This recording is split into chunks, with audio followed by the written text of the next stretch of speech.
Hey guys, Albe here. We're back at the KTM demo day. This time around I'm gonna take the 1090 Adventure R and take a look at it, see how it goes compared to the F800 GS. But enough with chit chat, let's get on it.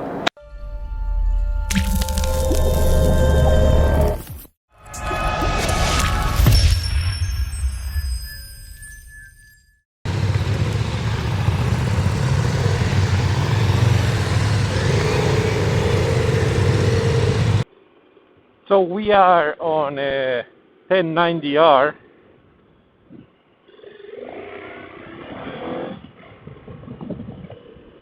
And let's do a first impression on this 1090R.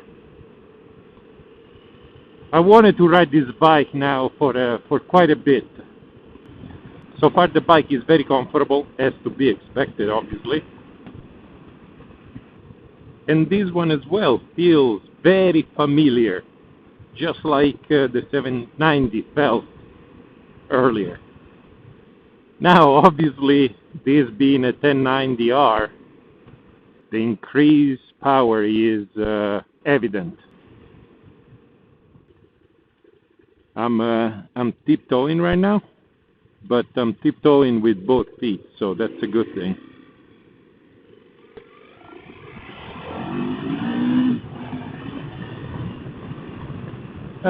It feels good. Not as much power as I thought. I was expecting a more of a rip your arms out of the socket type of feeling. Instead, it accelerated smoothly, and it has still more power than an F800. The windshield is adjustable and it's in the up position. Covers a little bit. Right now it's moving the air from my chest to my helmet, which is preferable, but still. Other than that, the mirrors are pretty good. They are clear, they do not vibrate. And one thing I can tell right away is the handlebars do not vibrate as much as the 792 does. As I always say, I do like the analog rev counter over there, the RPM, and the screen is very legible. You have a fuel gauge, which is pretty much almost mandatory on an adventure ride. And this one is pretty visible, is right there, as well as the engine temperature over there. So pretty good. A bunch of information on the little screen on the side. Traction control on, trip, fuel range, and the voltage on the battery. The gear going up and down, going no problem. The gear shift is very smooth. Not sure if this thing has quick shift on it. And the bike seems fairly nimble. As I said, it felt right at home right away.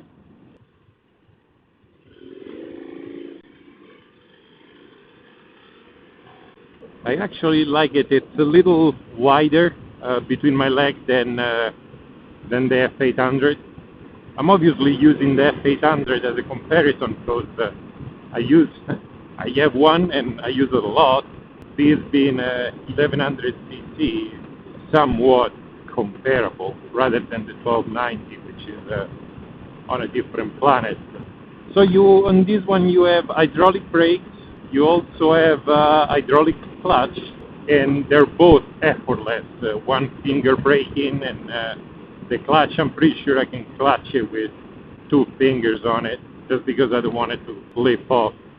The engine is very, very smooth. On the street, it feels kind of light and nimble. I don't know off-road. I wish we could take it off-road and check it out off-road, because I really wouldn't mind taking one of those off-road.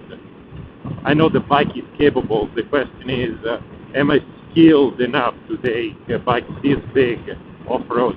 The F800, that's what I learned on, so maybe it's not excellent, but it's definitely good. This is actually very enjoyable. You know, the riding position, it actually does feel better than the F800. The seat feels really good. It's super plush, and I can feel my butt kind of sinking nicely into it. As I said, it's not as much power as I thought it would be, but at the same time, it has a nice power band.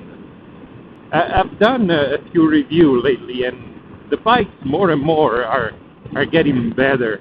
Geometry and suspensions are definitely improving over the years.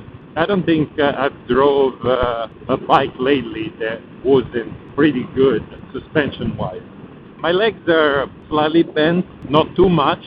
The pegs are comfortable, and those are not even the one with rubber on it. Those are the off-road pegs. So there are no vibration coming through the pegs or the seat. You can feel a little bit on the handlebars, but it's definitely less than the 790 that I drove, and it feels like less than the F800 GS as well. I can really see myself getting one of those. The bike looks great, and I'm a sucker for orange, so I like the color scheme. I believe the guy in front of me, which is the group lead, is on a 1090 as well, and the bike looks pretty slim from behind. That's one thing that I like about the 1090 compared to 1290. The 1090 is way slimmer. It feels like it can actually be tossed around more than the 1290.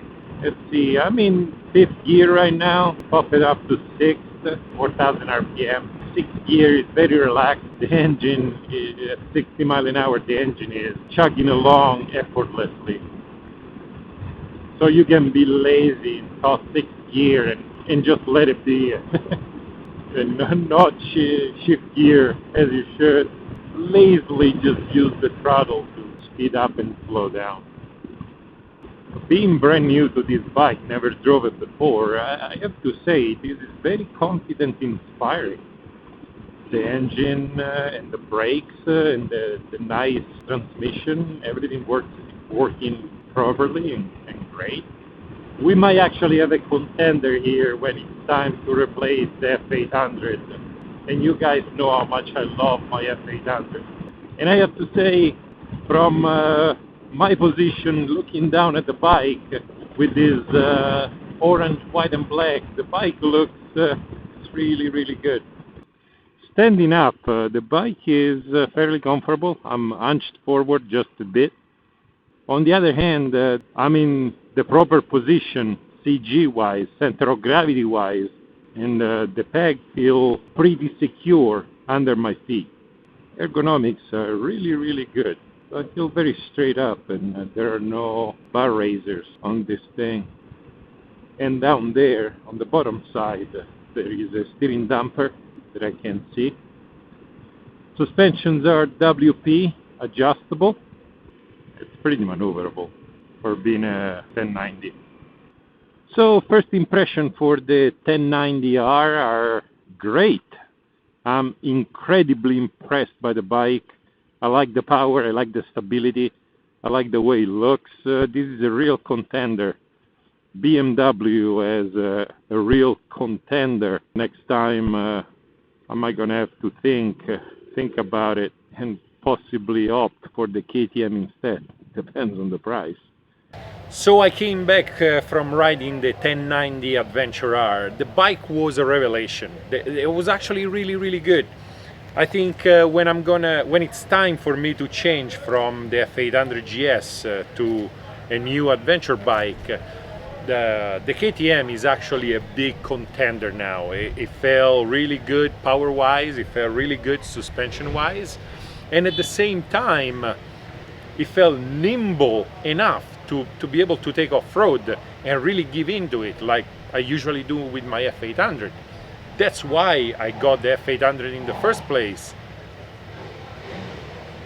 In the first place I got the F800 because I wanted something nice and nimble to actually take off-road pretty good. And this bike seems to be able to do that. The guy told me that it's only 460 pounds, which is nothing for the size of the bike, and the fact that you have an 1100cc engine with that much power, that's great. I'm gonna have to take a closer look at the 1090. next time. But for a bunch of different opinions on the matter and on the day, go check out One Up 5 Down. I'm over there discussing the bikes we rode with my co-hosts, and you guys can get different opinion rather than just my own. In the meantime, if you guys like the video, like, if you love the video, subscribe. Till then, ride on, and I'll see you next time.